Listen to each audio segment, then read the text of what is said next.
أعوذ بالله من الشيطان الرجيم بسم الله الرحمن الرحيم الحمد لله رب العالمين والصلاة والسلام على نبينا محمد وعلى آلہ وصحبہ اجمعین اما بعد۔ آج اللہ کے فضل و کرم سے، اللہ کی توفیق سے عید الاضحیٰ کے بعد ایک دفعہ پھر درس کا آغاز ہو رہا ہے، اور خوش نصیب ہیں میں اور آپ کہ اللہ رب العزت ہمیں دین سیکھنے کا موقع دیتا ہے۔ دعا ہے کہ اللہ تعالیٰ مجھے اور آپ کو اخلاص کی دولت سے نوازے، اور دین پڑھنے کا مقصد صرف اللہ رب العزت کو راضی کرنا ہو، اس کے قریب ہونا ہو، اور یہ جاننا ہو کہ کیسے میں اللہ کے دین پہ عمل کر سکتا ہوں، کر سکتی ہوں۔ الدرر البہیہ یہ فقہی احکام و مسائل پہ مشتمل ایک عظیم کتاب ہے۔ اس کتاب کے مؤلف ہیں امام محمد بن علی الشوکانی، فوت ہوئے ہیں 1250 ہجری میں 1250، اور اس کتاب میں اندرونی طور پہ کئی کتب ہیں۔ ان کتابوں میں سے 8ویں کتاب ہے کتاب النکاح، اور ہم یہ 8ویں کتاب پڑھ رہے ہیں، کتاب نمبر 8۔ اور اس کتاب میں آخری درس، اس میں ہم نے کچھ نہ کچھ مہر کے حق مہر کے احکام پہ گفتگو کی تھی۔ آج کے درس میں حق مہر کے احکام و مسائل پہ شروع سے گفتگو کریں گے، تاکہ یہ ایک موضوع ایک درس میں مکمل ہو جائے۔ چنانچہ امام شوکانی رحمہ اللہ فرماتے ہیں والمہر واجب، حق مہر واجب ہے، لازمی ہے، یعنی کہ خاوند پہ واجب ہے کہ وہ اس لڑکی کو حق مہر دے جس سے وہ نکاح کر رہا ہے۔ واجب ہونے کی دلیل کیا ہے؟ سورہ نساء کی آیت نمبر 4 وَآتُوا النِّسَاءَ صَدُقَاتِهِنَّ نِحْلَةً، اور تم عورتوں کو دو۔ وَآتُوا فعل امر ہے، آرڈر کے الفاظ ہیں، اور فعل امر پہ عمل کرنا کیا ہوتا ہے؟ واجب ہوتا ہے۔ تو اللہ تعالیٰ کہہ رہے ہیں تم دو عورتوں کو کیا دو؟ صدقاتہن، ان کی حق مہر، نحلتن، یہ کام خوشی خوشی سے کر دو۔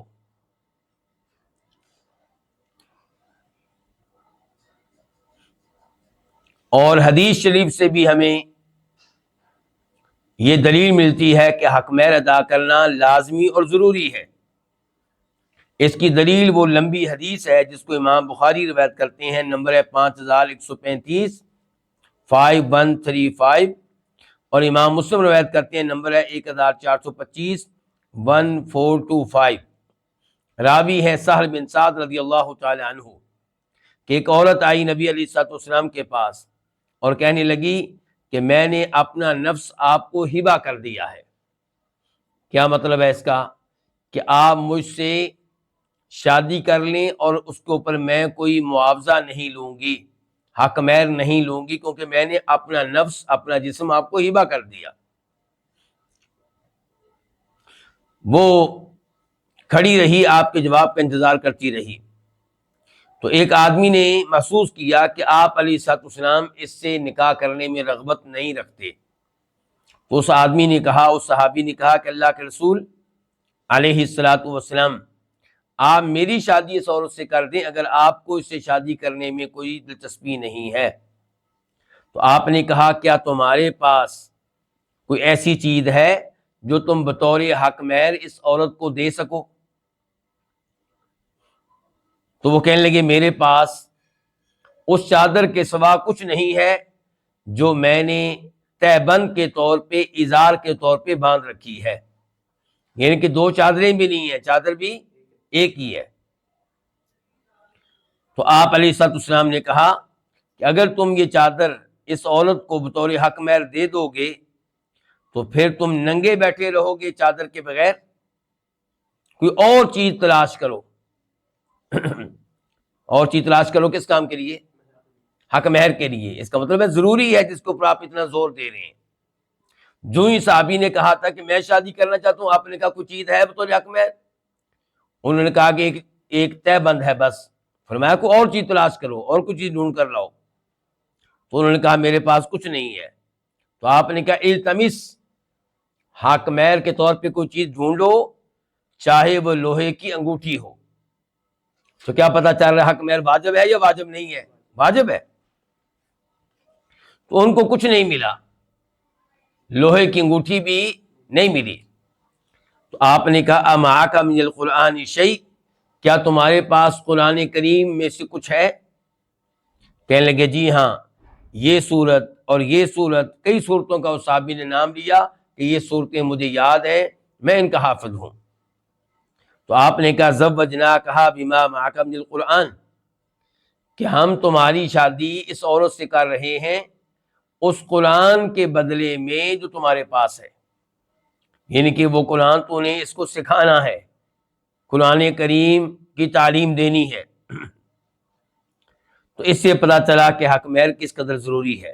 حق مہر کے بغیر آپ نے اس صحابی کی شادی نہیں کی، حالانکہ صحابی کیا تھے؟ فقیر۔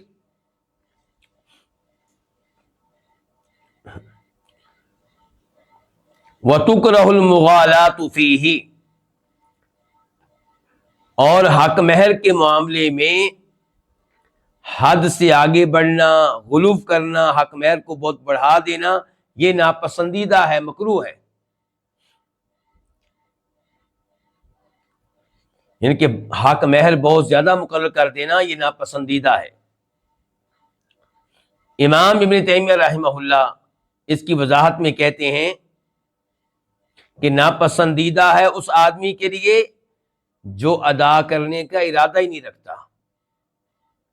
کہتا ہے کہ حق مہر مقرر کر دیتے ہیں بہت زیادہ لیکن دوں گا نہیں، تو اس کے لیے ناپسندیدہ، اس کو چاہیے اتنا حق مہر ادا مقرر کرے جتنا ادا کر سکتا ہے۔ بہت زیادہ حق مہر مقرر کرنا ناپسندیدہ ہے اس آدمی کے لیے جس کو پتا ہے کہ میں اتنا حق مہر ادا نہیں کر سکوں گا۔ ادا کرنا چاہتا ہے، پہلا ادا نہیں کرنا چاہتا، دوسرے نمبر پہ جو ہے یہ ادا کرنا چاہتا ہے لیکن اس کو پتا ہے کہ مجھ میں طاقت نہیں ہے،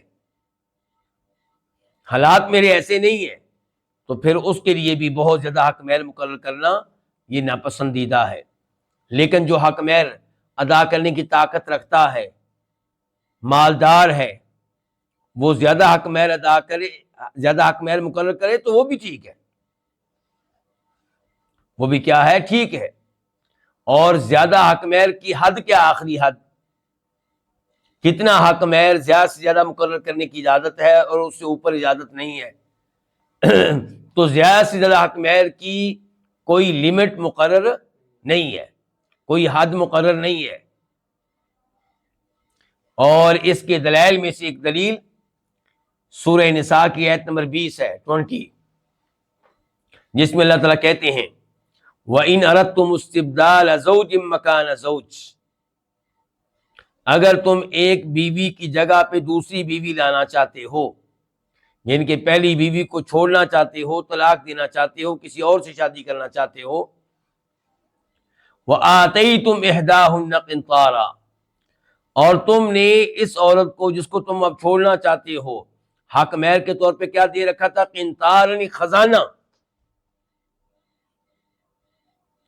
فَلَا تَأْخُذُوا مِنْهُ شَيْئًا، فرمایا اب یہ حق مہر تمہیں واپس لینے کی اجازت نہیں ہے۔ کیا مطلب؟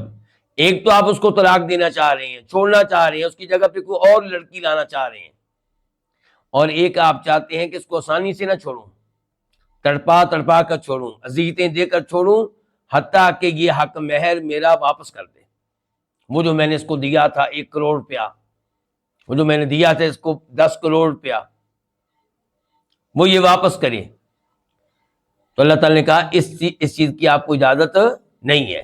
تو یہاں پہ اللہ نے حق مہر کا تذکرہ کیا لفظ قنطار کے ساتھ، ایک خزانہ، تو پتہ چلا حق مہر ایک خزانہ بھی ہو تو شریعت کو اس پہ اعتراض نہیں ہے، لیکن یہ اس کے لیے ہے جو ادا کرنا چاہتا ہے اور ادا کرنے کی طاقت رکھتا ہے۔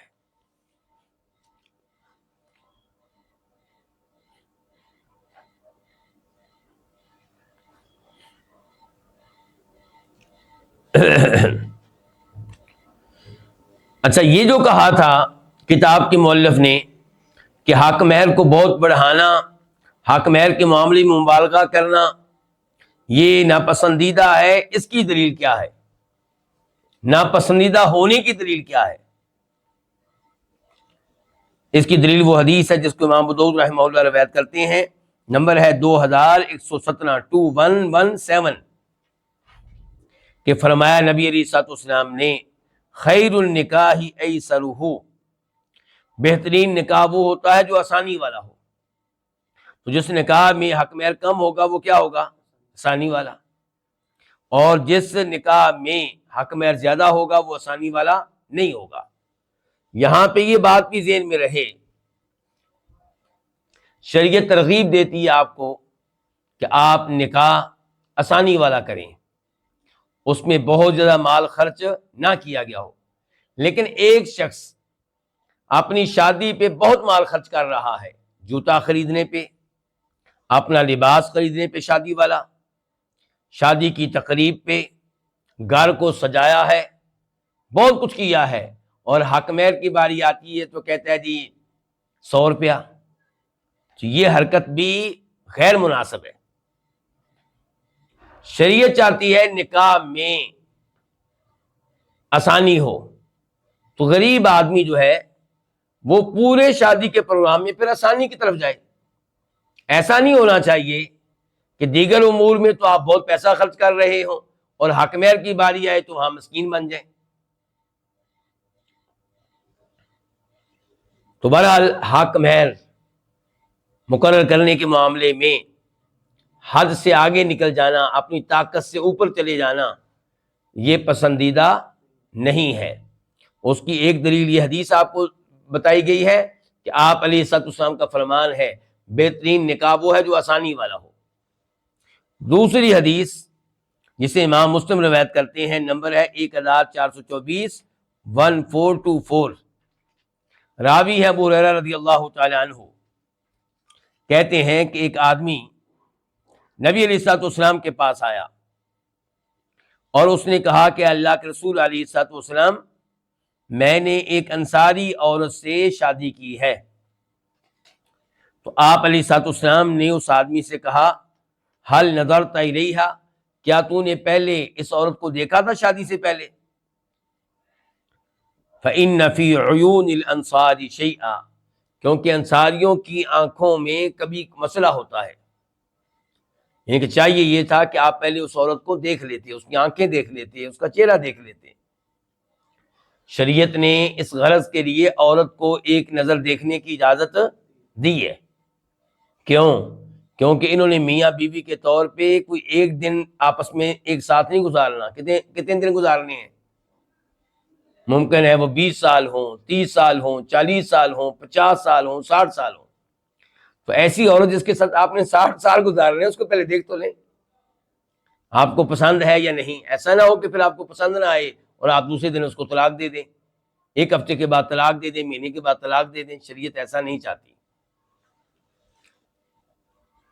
اور یہ وضاحت پہلے کر چکا ہوں کہ دیکھنے کا مطلب یہ نہیں ہے کہ آپ علیحدگی میں لے کر اس کو بیٹھ جائیں اور مذاکرات شروع کر دیں، آپس میں تبادلہ خیالات شروع ہو جائے، پکنک کے لیے جناب ایسی لڑکے کو باہر بھیج دیا جائے، اس شہر میں اس شہر میں، قطعاً تنہائی میں بیٹھنے کی اجازت نہیں ہے۔ ایک نگاہ ڈالی جائے، بہتر یہ ہوگا کہ لڑکی کو پتہ ہی نہ ہو کہ آپ اس کے اوپر ایک نگاہ ڈال رہے ہیں، چوری چھپے آپ ایک نگاہ ڈال لیں بس۔ دوسرے نمبر پہ یہ بھی غیر مناسب ہے کہ لڑکی میک اپ کر کے سامنے آئے، اجنبی مرد کے سامنے خوبصورت بن کر آنا، اس کی اجازت نہیں ہے۔ ابھی وہ اجنبی مرد ہے، وہ آپ کا مرد نہیں ہے، آپ کا خامند نہیں ہے فی الحال۔ سادہ انداز میں اس کے سامنے آئے،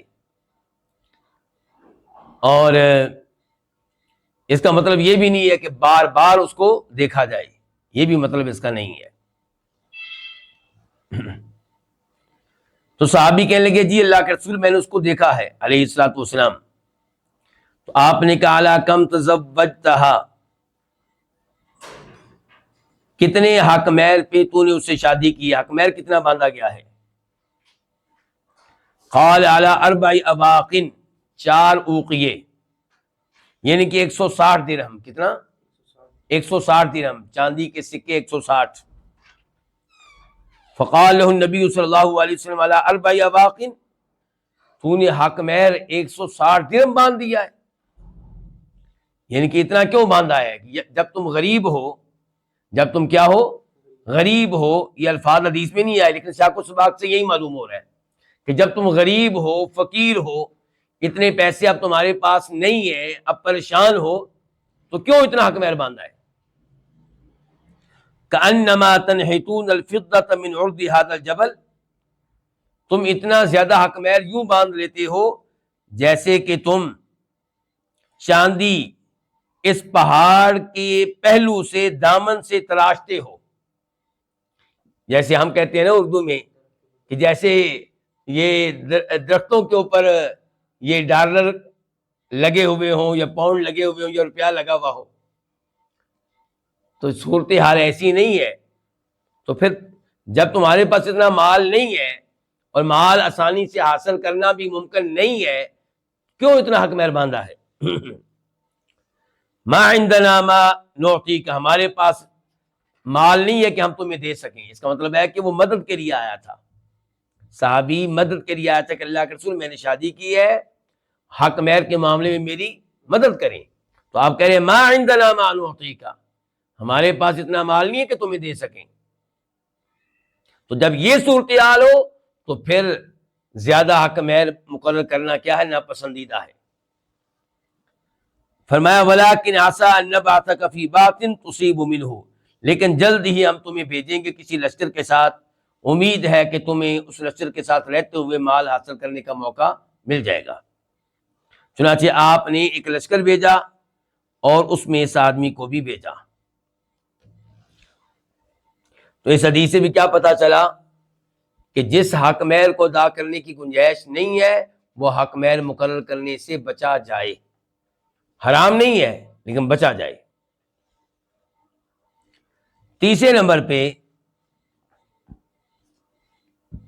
جناب عمر فاروق کا قول، جناب عمر فاروق کی تقریر جو انہوں نے لوگوں کے سامنے کی تھی اپنے زمانے حکومت میں.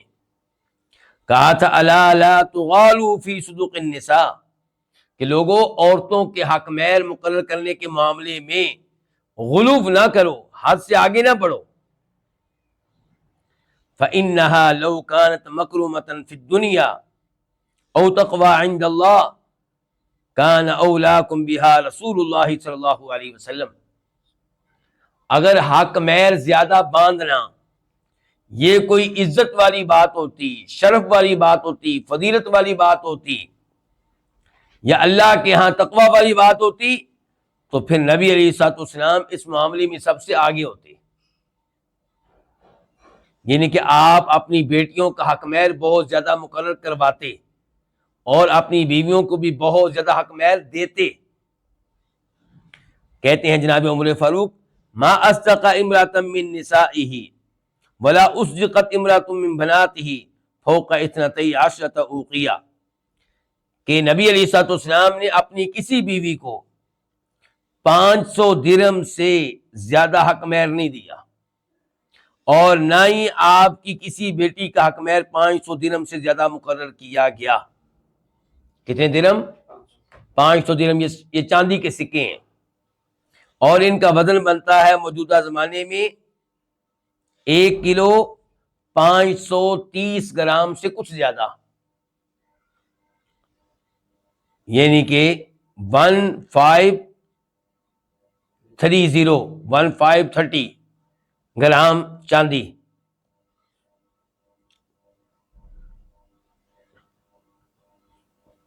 جناب عمر فاروق کے ان الفاظ کو امام دارمی اپنی حدیث کی کتاب میں لے کر آئے ہیں، اور یہ الفاظ جناب عمر فاروق سے ثابت ہیں کہ واقعی انہوں نے کہے ہیں.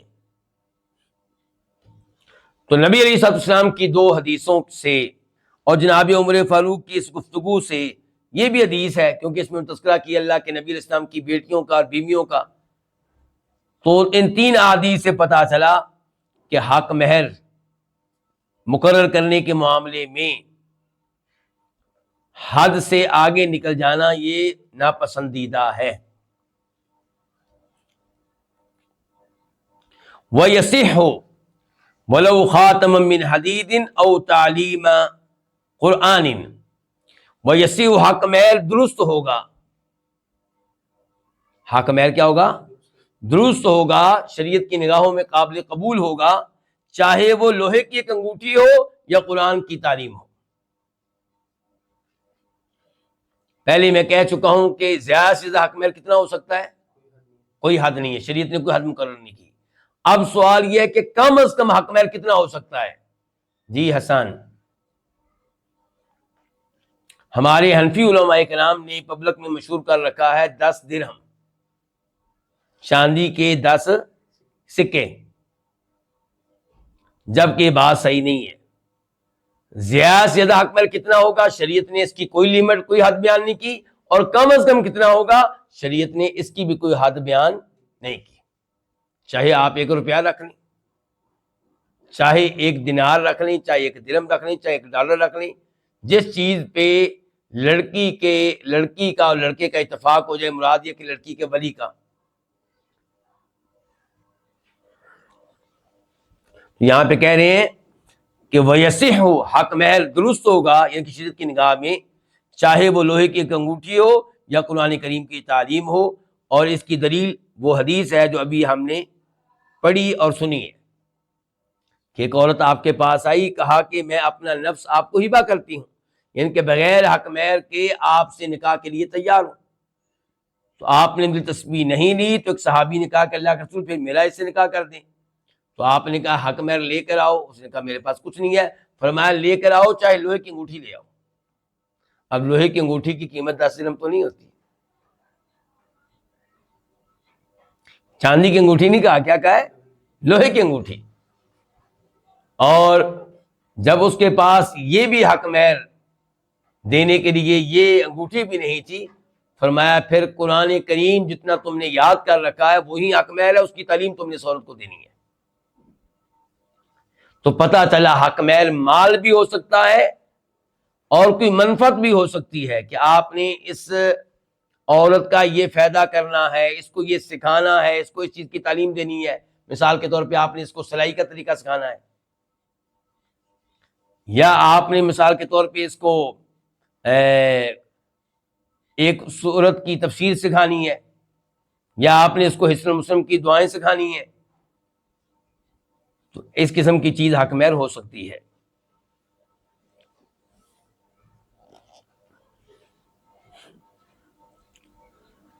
وَمَن تَزَوَّجَ امْرَأَةً وَلَمْ يُسَمِّ لَهَا صَدَاقًا فَلَهَا مَهْرُ نِسَائِهَا إِذَا دَخَلَ بِهَا.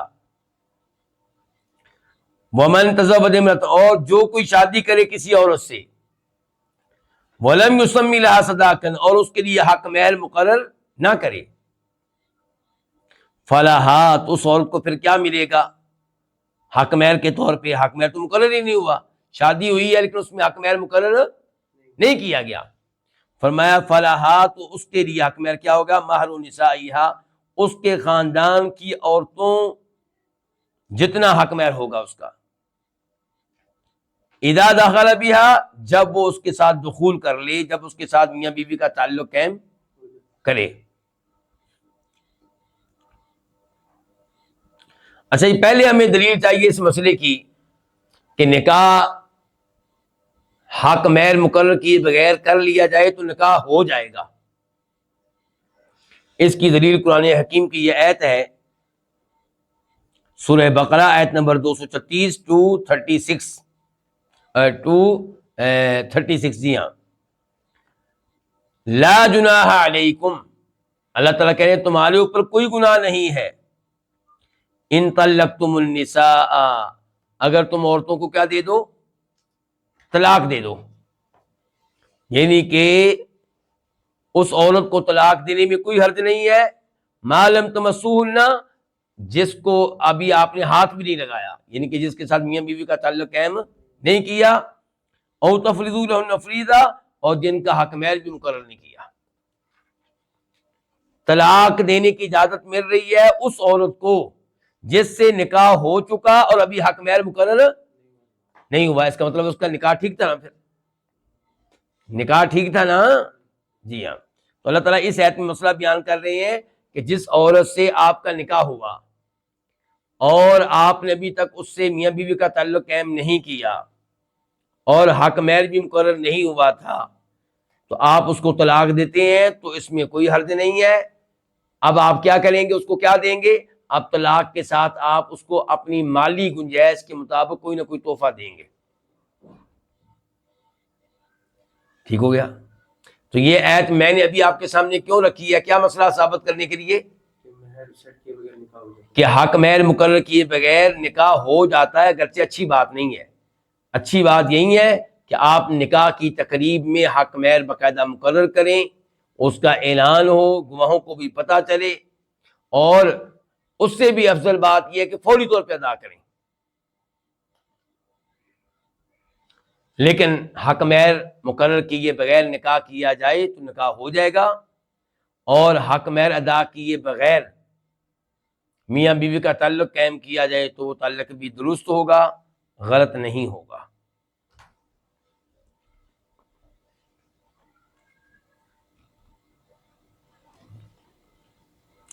تو ابھی جو جملہ ہم نے پڑھا ہے اس میں ہم نے کیا پڑھا ہے کہ اگر کسی نے کسی عورت سے شادی کر لی، حق مہر مقرر نہیں کیا، اب اس عورت کو کیا ملے گا؟ کیونکہ ظاہر اب ان کا جھگڑا شروع ہو جائے گا۔ جھگڑا کیا شروع ہوگا؟ خامن چاہے گا حق مہر کم سے کم ہو اور لڑکی چاہے گی زیادہ سے زیادہ ہو۔ تو پھر کیا اصول ہے وہاں پہ؟ پھر وہاں پہ اصول ہے مہر مثل۔ بولیے لفظ کیا؟ مہر مثل۔ مثل جیسا، جتنا، یعنی کہ اتنا حق مہر ہوگا جتنا اس لڑکی کے خاندان کی عورتوں کا ہوا کرتا ہے عام طور پہ۔ اچھا، خاندان کی لڑکیوں سے کون سی لڑکیاں مراد ہیں؟ کیا اس سے مراد اس لڑکی کی خالہ ہے؟ کیا اس سے مراد اس لڑکی کی نانی ہے؟ کیا اس سے مراد اس لڑکی کی ماں ہے؟ علماء کرام کہتے ہیں نہیں، اس سے مراد اس لڑکی کے ابو کے خاندان کی لڑکیاں ہیں۔ وہ کون؟ اس کی اپنی بہنیں، اس کی پھپھو، ان کا حق مہر کتنا مقرر ہوا تھا دیکھ لیا جائے۔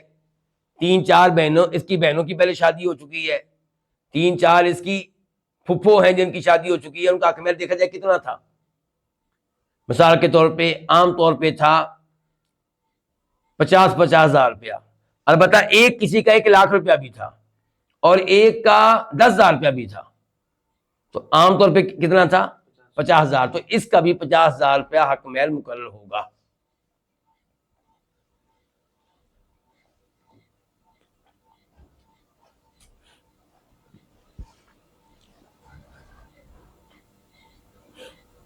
اچھا، اس کو میں نے کیا نام دیا ہے؟ علماء کرام کیا نام دیتے ہیں؟ مہر مثل۔ کیا کہتے ہیں؟ مہر مثل۔ اچھا، اسی طرح آپ یاد رکھیں، یہ جو ابھی میں الفاظ کہنے والا ہوں امام شوکانی نے ذکر نہیں کیے، لیکن یہ بھی معروف ہے کہ اسی طرح اگر کسی نے کسی لڑکی سے شادی کی اور وہ آدمی فوت ہو گیا، حق مہر مقرر نہیں ہوا تھا، میاں بیوی کا تعلق بھی قائم نہیں ہوا تھا، تو اس لڑکی کو بھی کیا ملے گا؟ مہر مثل ملے گا۔ کتنا ملے گا؟ اچھا، پہلے جملے میں اور اس جملے میں کیا فرق ہے؟ پہلا جملہ یہ تھا کہ شادی کی ہے، حق مہر مقرر نہیں کیا، اور میاں بیوی کا تعلق قائم ہو رہا ہے یا ہو چکا ہے۔ جب صورتحال یہاں تک پہنچ گئی ہے کہ میاں بیوی کا تعلق قائم ہو چکا ہے، تو اب اس کو کیا ملے گا؟ مہر مثل ملے گا۔ اسی طرح تعلق قائم نہیں ہوا، حق مہر بھی مقرر نہیں ہوا، لیکن مرد فوت ہو گیا ہے، تو اب بھی اس لڑکی کو کیا ملے گا؟ مہر مثل۔ اس کی دلیل کیا ہے؟ ذرا یہ دھیان سے سنیے گا، یہ حدیث میں آپ کے سامنے رکھوں گا اور اس میں ہمارے لیے کئی فوائد ہیں۔ پہلے یہ حدیث آپ کے سامنے رکھوں گا مختصر روایت کے مطابق، پھر لمبی روایت کے مطابق۔ ابو داؤد شریف میں یہ حدیث ہے، نمبر ہے 2114 2114، اور ابن ماجہ میں یہ حدیث ہے، نمبر ہے 1891 1891، اور ترمذی شریف میں یہ حدیث ہے، نمبر ہے 1145 1145۔ عبداللہ ابن مسعود رضی اللہ عنہ سے روایت ہے کہ ان سے پوچھا گیا، کن سے؟ عبداللہ ابن مسعود سے، اس آدمی کے بارے میں جس نے کسی عورت سے شادی کی لیکن حق مہر مقرر نہیں کیا، دخول بھی نہیں کیا، میاں بیوی کا تعلق قائم نہیں ہوا کہ آدمی فوت ہو گیا۔ تو عبداللہ بن مسعود نے کہا لہا مثل صداق نسائها، لہا مثل مہر مثل، یعنی کہ اس عورت کی خاندان کی عورتوں کا جتنا حق مہر عام طور پہ ہوتا ہے اتنا حق مہر اس کو ملے گا، نہ کم نہ زیادہ۔ اور اس عورت پہ واجب ہوگا کہ یہ عدت گزارے۔ کون سی عدت؟ فوتگی والی۔ خاوند فوت ہو جائے تو عدت کتنی ہوتی ہے؟ 4 مہینے 10 دن۔ 4 مہینے، بولیے 4 مہینے۔ اچھا یہ ممکن ہے کہ اس سے زیادہ ہو جائے؟ حمل کی وجہ سے نہیں بھائی، ہم بات کر رہے ہیں اس عورت کی جس کا خاوند کے ساتھ تعلق ہی قائم نہیں ہوا۔ اچھا اس کو مہر مثل ملے گا۔ نمبر 2، عدت گزارنا اس پہ واجب ہوگا حالانکہ میاں بیوی کا تعلق قائم نہیں ہوا لیکن خاوند کے احترام کے طور پہ۔ تیسرے نمبر پہ اس کو وراثت بھی ملے گی۔ جب شریعت وارث بنا رہی ہے تو پھر عدت کو نہیں گزارے گی، وراثت بھی اس کو ملے گی۔ تو یہ فتویٰ تھا کس کا؟ عبداللہ بن مسعود کا اپنا، یعنی کہ انہوں نے یہ نہیں کہا کہ اللہ کے رسول نے فرمایا، اپنا فتویٰ دیا انہوں نے۔ تو معقل بن سنان الاشجعی یہ صحابی کھڑے ہو گئے، کہنے لگے قضا رسول اللہ صلی اللہ علیہ وسلم فی بروا بنت واشق، کہ نبی علیہ الصلوۃ والسلام نے بروا بنت واشق نامی عورت کے معاملے میں ایسا ہی فیصلہ کیا تھا جیسا فیصلہ عبداللہ بن مسعود آپ نے یہاں اس کیس میں کیا ہے۔ تو عبداللہ بن مسعود اس سے بڑے خوش ہوئے کہ میرا فتویٰ، میرا اجتہاد حدیث کے مطابق نکلا۔ اچھا اب میں اس روایت کو ذرا تفصیل کے ساتھ آپ کے سامنے رکھنا چاہتا ہوں تاکہ اس سے مزید کچھ فائدہ ہمیں مل جائیں۔ ابو داؤد شریف، یہ بھی جو روایت پڑھی تھی ابو داؤد شریف میں بھی آئی تھی، لیکن اب ابو داؤد شریف میں یہی روایت ایک اور نمبر کے ساتھ۔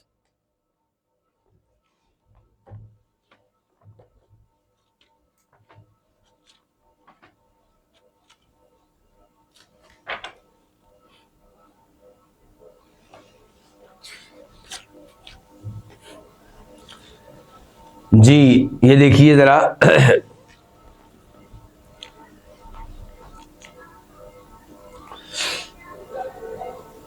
کہ عبداللہ بن، اب نمبر ہے 2116،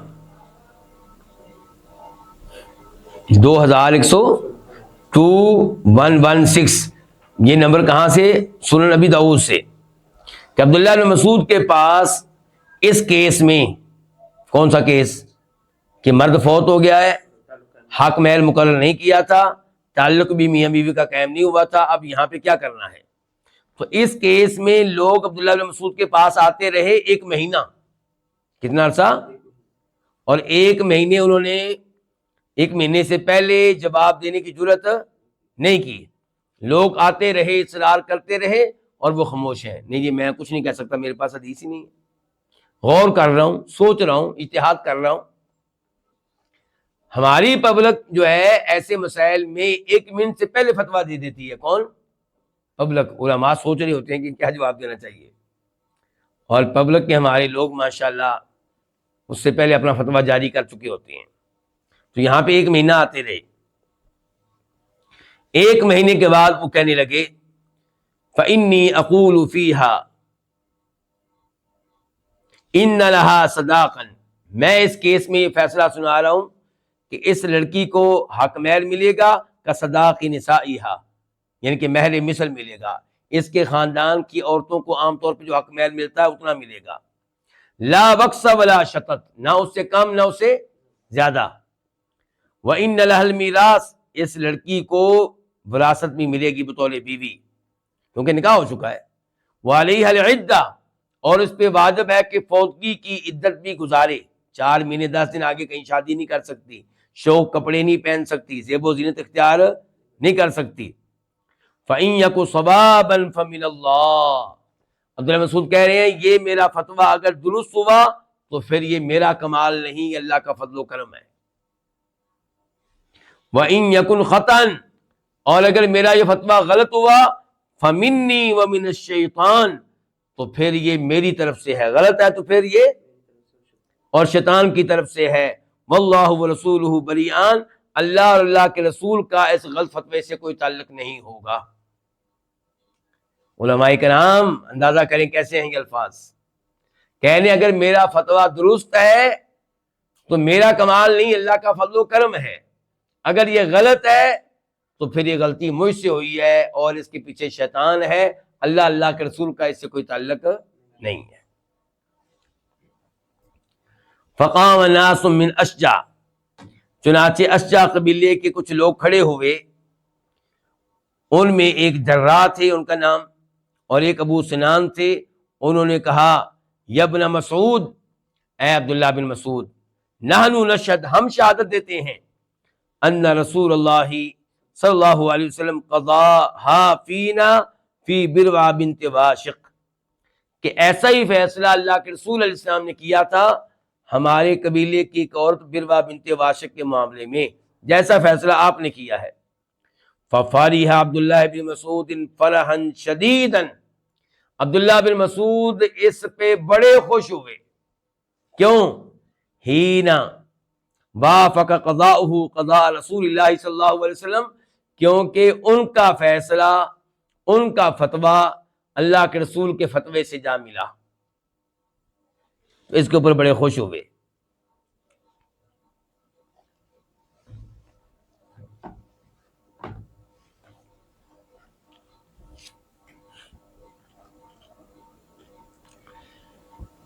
اس کے بعد امام شوکانی کہتے ہیں وَيُسْتَحَبُّ تَقْدِيمُ شَيْءٍ مِّنَ الْمَهْرِ قَبْلَ الدُّخُولِ، وَيُسْتَحَبُّ، اور مستحب ہے، افضل ہے، بہتر ہے، حق مہر میں سے کچھ حصہ دخول سے پہلے ادا کر دینا. دخول سے مراد میاں بیوی کا تعلق، میاں بیوی کا تعلق قائم کرنے سے پہلے حق مہر کا کچھ نہ کچھ حصہ بیوی کو دے دیں. یہ واجب نہیں، کیا ہے؟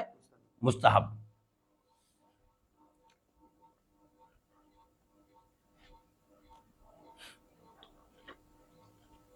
دلیل ابو داؤد شریف کی حدیث نمبر 2125 2125، عبداللہ بن عباس سے روایت ہے، کہتے ہیں کہ لما تزوج علی بن ابی طالب، جب امیر المؤمنین جناب علی نے شادی کی سیدہ فاطمہ سے، نبی علیہ السلام کی بیٹی سے، تو قال لہ رسول اللہ صلی اللہ علیہ وسلم، تو اللہ کے رسول علیہ السلام نے جناب علی سے کہا اعطیہا شیئا، فاطمہ کو کچھ نہ کچھ دو،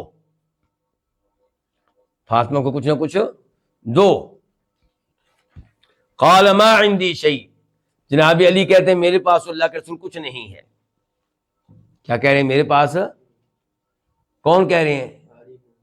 وہ علی جن کو دنیا کیا کہتی ہے؟ مشکل کشا، حاجت روا، مختار کل. ان کے پاس حق مہر ادا کرنے کے لیے مال نہیں ہے.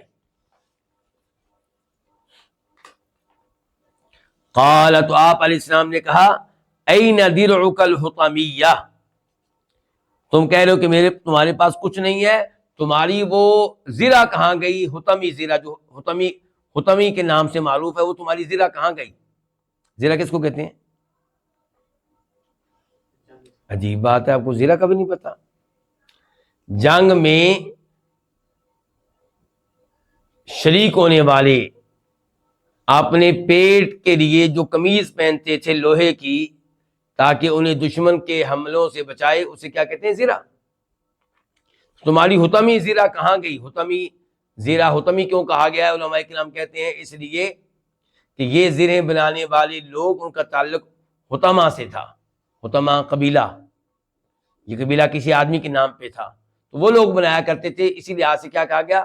حطمی زرہ تمہاری کہاں گئی. جیسے آپ کہیں کہ تمہاری وہ جاپانی گاڑی کہاں گئی، یعنی کہ جاپان، میڈ ان جاپان. تمہارا وہ چائنی موبائل کہاں گیا، ان کے وہ موبائل جو چائنا سے بن کر آیا. ایسے آپ نے کہا تمہاری حطمی زرہ کہاں گئی، تو پھر آپ نے کہا کہ وہ زرہ ان کے پاس تھی، تو فرمایا وہی بطور حق مہر ادا کر دو. تو پتہ کیا چلا کہ میاں بیوی کا تعلق قائم ہونے سے پہلے حق مہر کا کچھ نہ کچھ حصہ ادا کر دینا افضل اور بہتر ہے، اگرچہ واجب نہیں ہے. لیکن اگر لڑکی ڈٹ جائے اور کہے جی پہلے حق مہر ہوگا، تو پھر اس کی بات ماننا پڑے گی، یا نکاح جو ہے وہ نہیں ہوگا. سمجھے علماء کرام؟ لیکن اگر وہ کہے کوئی بات نہیں بعد میں، تو ٹھیک ہے، جائز ہے، درست ہے. یہاں پہ اب میں آپ کے سامنے یہ مسئلہ بیان کرنا چاہوں گا کہ بیوی کب مکمل حق مہر کی حقدار ہوتی ہے. بیوی مکمل حق مہر کی کب حقدار ہوتی ہے؟ نمبر 1، جب میاں بیوی کا تعلق قائم ہو جائے، جمع ہو جائے. جمع ہونے سے پہلے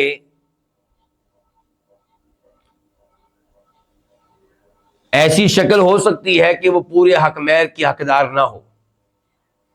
جیسا کہ آیت آپ کے سامنے پڑھی تھی کہ ایک عورت سے کسی نے نکاح کیا، حق مہر مقرر نہیں کیا، اور میاں بیوی کا تعلق بھی قائم نہیں کیا، اب اس کو طلاق دے رہا ہے، تو اب کیا اس کے ذمہ واجب ہے حق مہر؟ نہیں. تحفہ کوئی نہ کوئی دے دے، کوئی نہ کوئی دنیاوی ساز و سامان دے دے، کوئی 1 سوٹ دے دے، 2 سوٹ دے دے، 3 سوٹ دے دے. لیکن یہاں پہ ہم گفتگو کر رہے ہیں اب کہ کب عورت پورے حق مہر کی حقدار ہو جاتی ہے. تو جواب یہ ہے کہ جب وہ خامند اس عورت سے میاں بیوی کا تعلق قائم کر لے. جیسا کہ اللہ تعالیٰ کہتے ہیں وَإِنْ أَرَدْتُمُ اسْتِبْدَالَ زَوْجٍ مَّكَانَ زَوْجٍ وَآتَيْتُمْ إِحْدَاهُنَّ قِنطَارًا فَلَا تَأْخُذُوا مِنْهُ شَيْئًا أَتَأْخُذُونَهُ بُهْتَانًا وَإِثْمًا مُّبِينًا وَكَيْفَ تَأْخُذُونَهُ وَقَدْ أَفْضَىٰ بَعْضُكُمْ إِلَىٰ بَعْضٍ. اللہ تعالیٰ کہہ رہے ہیں کہ آپ اپنی بیوی کو چھوڑنا چاہتے ہیں، کسی اور لڑکی کو بطور بیوی لانا چاہتے ہیں، تو آپ کو اس سے حق مہر واپس لینے کی اجازت نہیں ہے. پہلی بیوی سے حق مہر واپس لینے کی اجازت نہیں ہے، چاہے آپ نے حق مہر خزانہ دیا ہو، بہت زیادہ دے دیا ہو. اللہ نے آگے کہا کہ تم کیسے حق مہر واپس لو گے جبکہ تم اس کے ساتھ تعلق قائم کر چکے ہو. اس کا مطلب تعلق قائم ہو جانے سے حق مہر جو کامل حق مہر عورت کا حق بن گیا. واضح ہو گیا علماء کرام؟ چلیں. دوسرے نمبر پہ میاں بیوی میں سے کوئی ایک فوت ہو جائے دخول سے پہلے، میاں بیوی کا تعلق قائم ہونے سے پہلے، تو تب بھی یہ عورت کامل حق مہر کی حقدار ہوگی اگر حق مہر مقرر ہو چکا ہو، طے ہو چکا ہو کہ کتنا. اور اس پہ علماء کرام کا اتفاق اور اجماع ہے. کس چیز پہ اجماع ہے؟ کہ اگر میاں بیوی میں سے کوئی ایک فوت ہو جائے اور حق مہر پہلے سے مقرر ہو چکا ہو، تو فوتگی سے یہ عورت پورے حق مہر کی حقدار ہو جائے گی. اگر تو یہ فوت ہوا ہے کون؟ خامن، تو اس عورت کو پورا حق مہر ملے گا، چاہے میاں بیوی کا تعلق قائم نہ ہوا لیکن حق مہر طے ہو چکا تھا. اچھا، اگر اس کی بجائے یہ لڑکی خود فوت ہو جائے، پھر بھی یہ کامل حق مہر کی حقدار ہوگی. فوت ہو چکی، وہ کیا کرے گی جی؟ اب اس کے وارثوں کو ملے گا. کس کو ملے گا؟ اس کے وارثوں کو ملے گا. وارثوں میں خامند بھی ہے، کچھ حصہ اس کو بھی مل جائے گا. اچھا میں نے کیا کہا تھا کہ دوسرے نمبر پہ عورت پورے حق مہر کی تب حقدار ہوگی جب خامند اور بیوی میں سے کوئی ایک فوت ہو جائے.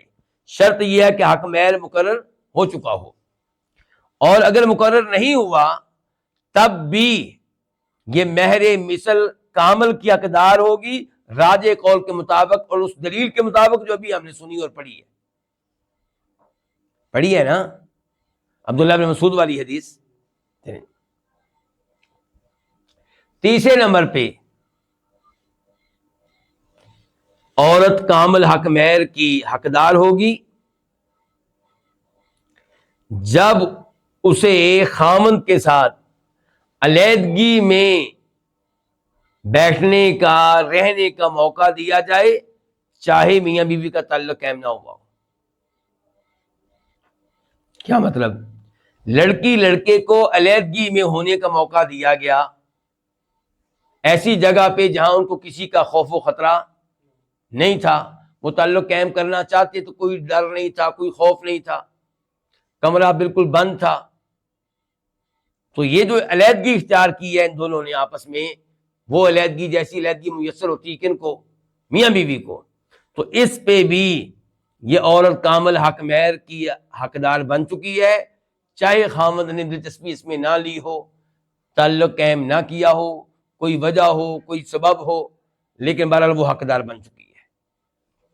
تو یہ تین چیزیں میں نے آپ کے سامنے رکھی ہیں جن کے ساتھ عورت پورے حق مہر کی حقدار ہو جاتی ہے. اچھا آدھے حق مہر کی کب حقدار ہوتی ہے؟ آدھے حق مہر کی جب نکاح ہو جائے اور میاں بیوی کا تعلق قائم ہونے سے پہلے ہی طلاق دے دی جائے لیکن حق مہر طے ہو چکا تھا. سمجھا رہی کہ نہیں آ رہی؟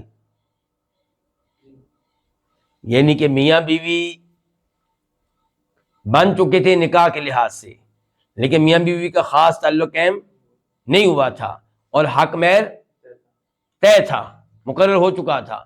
تو اب طلاق ہو جائے تو آدھے حق مہر کی یہ حقدار ہوگی. اللہ تعالیٰ فرماتے ہیں وَإِن طَلَّقْتُمُوهُنَّ مِن قَبْلِ أَن تَمَسُّوهُنَّ وَقَدْ فَرَضْتُمْ لَهُنَّ فَرِيضَةً فَنِصْفُ مَا فَرَضْتُمْ.